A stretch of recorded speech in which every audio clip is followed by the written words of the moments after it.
Hi, I'm Leotani. You've seen me in such fine quality epic chemistry educational videos as beans, cabbage, prune juice, gas makers, and what's with all the pressure of AP Chemistry, Part 5. Okay, we're starting a new chapter. We are looking at the gas laws. Okay, and here for the homework I give you a difference as far as choosing one. Okay, anyways, but that's the homework. Go and read that. For the homework, for the vocabulary, you either do flashcards or a table of vocabulary word definition and all that. The rest of it are going to be problem solving.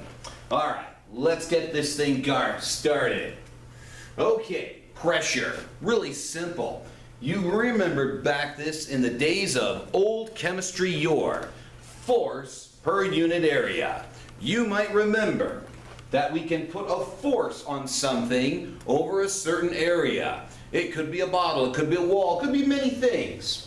But when we're talking about gas pressure, that's when it's a little bit different because gas is in the container.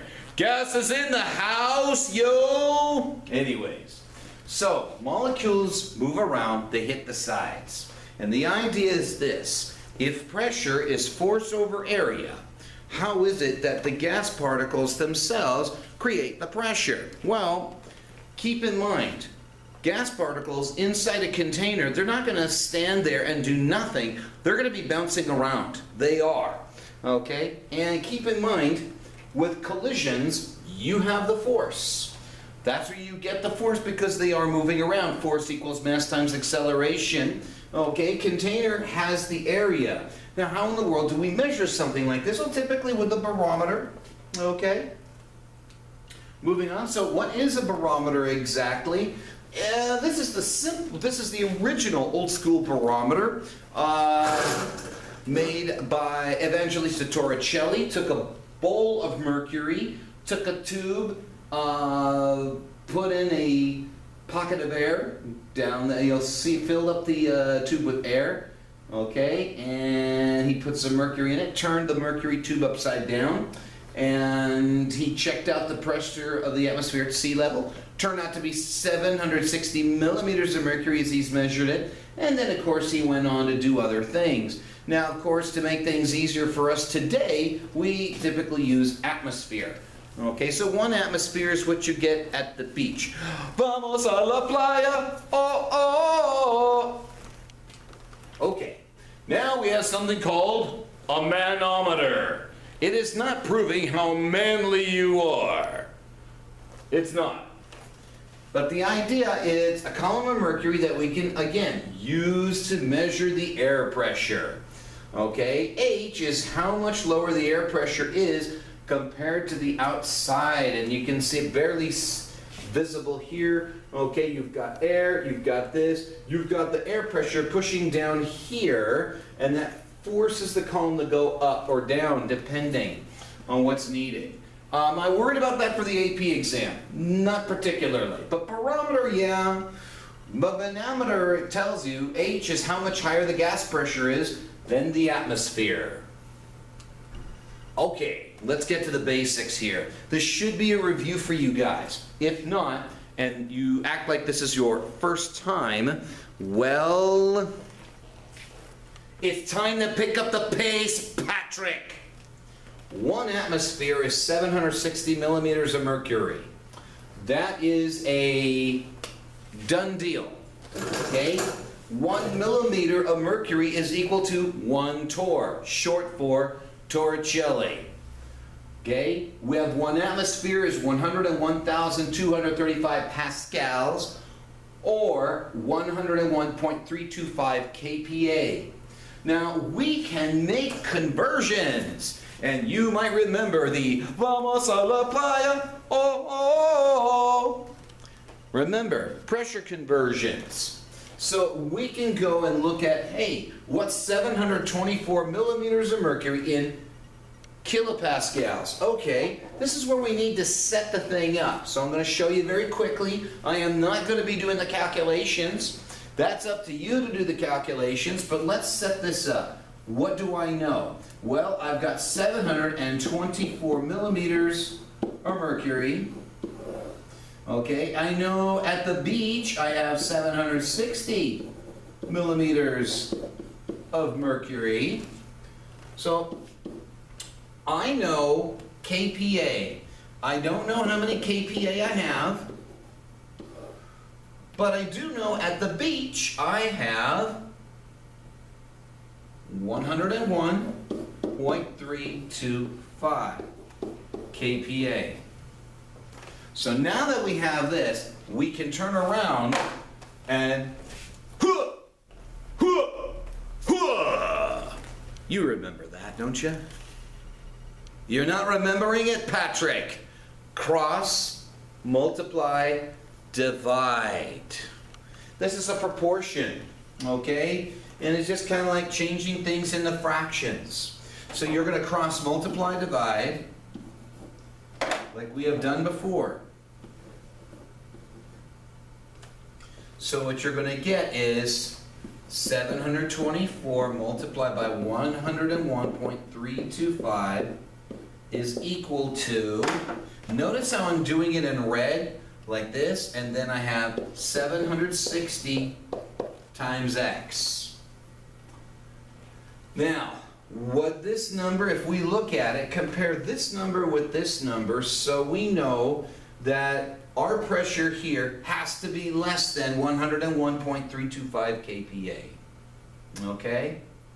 So, okay, fine. We'll work with it. We'll work with it. We'll go ahead, we'll calculate it. Thought you were AP Imperial Guard. Beginning to think some of you guys are AP, you know, A-push types.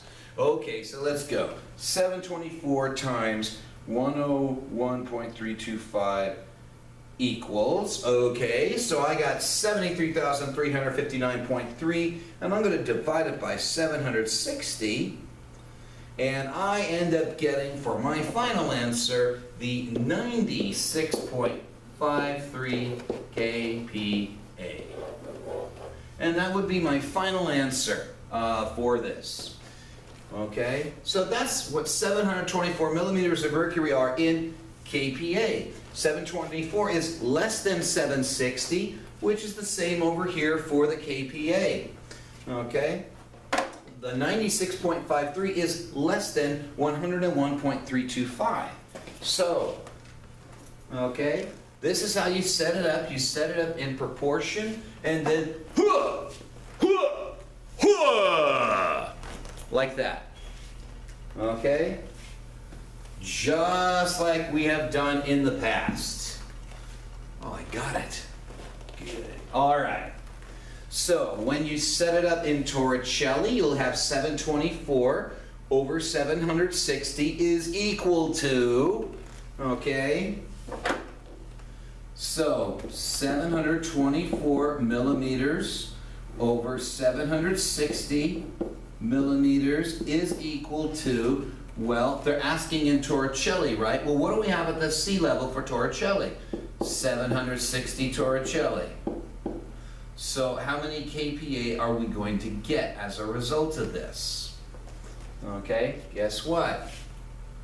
We're going to get, I'm sorry, not kPa, I'm sorry, in torr, you're going to get 724 torricelli. Just like that. Okay? So we got that. Now, so that's what we got for torricelli. But you say, wait a minute, that's the same answer as the millimeters of mercury. Yes, Patrick. 1 millimeter mercury equals 1 torricelli. Patrick, you haven't been paying attention, Patrick! Now we're going to move on. Now what about in ATM? Well, again, we can do 724 over 760 is equal to 1 ATM x over 1 atm. So, are we going to get a number less than 1 atm? Yes, yes we will. Okay, so that's the setup. You multiply that through, and that's how you work it. Now, on the problems on the AP exam, could they give you a gas pressure problem where they'll give you one unit of pressure and expect you to convert it to another? You're the Imperial Guard. Yes, they can very well do that. Okay? I didn't make as big of a deal in regular chem or H-chem. Okay? But yeah, in AP, I would expect you guys to be able to do that and not worry about it. Okay, any questions? I got you, Patrick. You can't ask any. All right, let's talk about the gas laws. We have several gas laws, and I covered a bunch of them with you last year, okay, which was obviously, less than 6 months ago, but that's okay. We have Boyle's Law, okay, where we have pressure and volume are inversely related at constant temperature. Well, wait a minute, what does that mean by inversely related? If one goes up, the other goes down.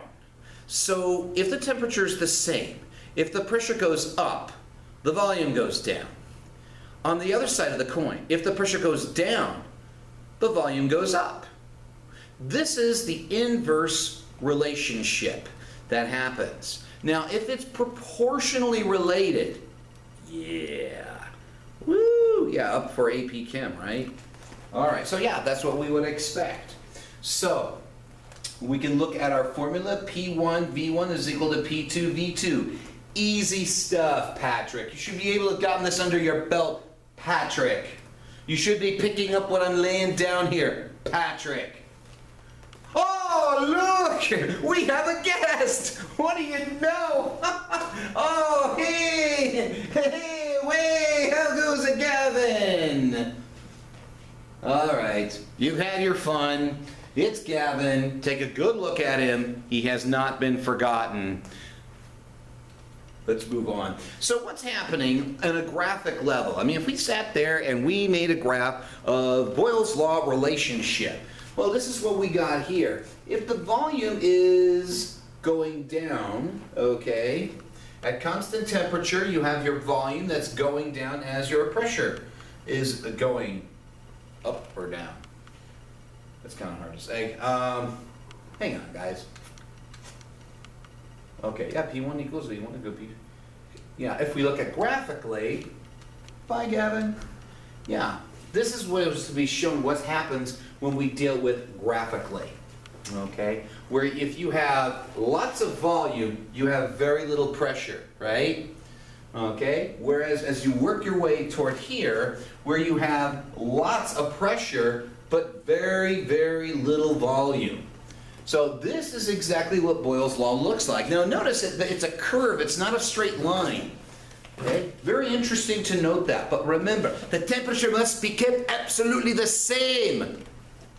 It must be kept that, right, Gavin? The temperature must be kept absolutely the same. Okay. So on the other hand, what if we said 1 over P? And we were to go and compare the volume with 1 over P. We inverse the P, and what you end up getting is a slope. Now what's interesting about that slope, it's K. In other words, there's a constant. That's a pretty important factor to look at. So that there is a connection, that there is some constant value that we call K when we are looking at a system where we're analyzing the pressure and the volume, but the temperature is kept the same.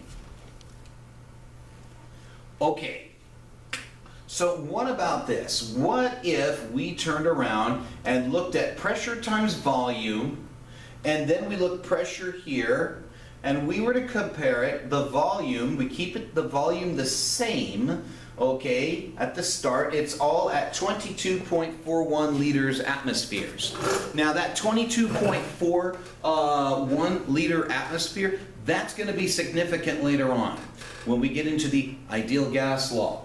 But if you look at how the lines behave, okay, you kind of notice that carbon dioxide and O2, okay, they're not exactly behaving the same way. Carbon dioxide goes way down faster than the O2 does, okay? The dashed line itself is just showing you where that 22.41 liter thing is going, okay?